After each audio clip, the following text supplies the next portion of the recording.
জনগণের রক্তের চেয়ে আর কি গুরুত্ব থাকতে পারে?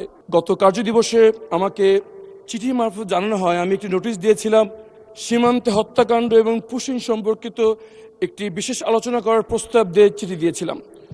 মুলতবি শাখা থেকে চিঠি দিয়ে আমাকে জানানো হয় আজকে এই বিষয়টি আলোচনা করার জন্য গৃহীত হয়েছে এবং এর অনুলিপি স্বরাষ্ট্র মন্ত্রণালয় এবং পররাষ্ট্র মন্ত্রণালয়ে পাঠানো হয়েছে।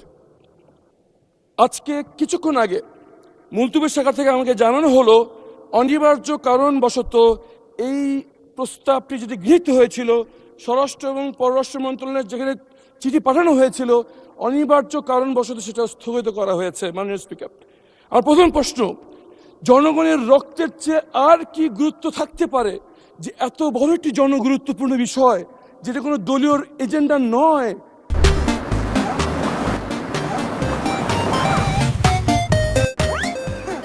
যেটা অনিবার্য কারণ বশত এটাকে স্থগিত করতে হলো। দ্বিতীয় প্রশ্ন, এটি যে স্থগিত হলো পরবর্তী কবে এটা আলোচনার জন্য নির্ধারিত হবে দয়া করে এই হাউসকে অবহিত করা হোক। এটা আমার প্রশ্ন। মাননীয় স্পিকার, আপনাকে ধন্যবাদ। অসংখ্য ধন্যবাদ রাইট অনারেবল মেম্বার। নোটিশটা আমার সামনেও আছে। Since it has been accepted and স্থগিত করা হয়েছে, নিশ্চয়ই স্থগিত তো এটাকে স্থগিত মানে কি টেম্পোরারি একটা মেজার।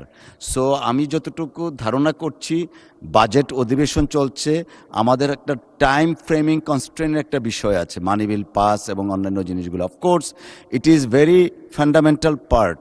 ইনশাআল্লাহ আমরা প্রত্যাশা করছি স্থগিতাদেশ প্রত্যাহারপূর্বক কোনো এক সময় আলোচনা হবে। অসংখ্য ধন্যবাদ মাননীয় সদস্য আপনাকে।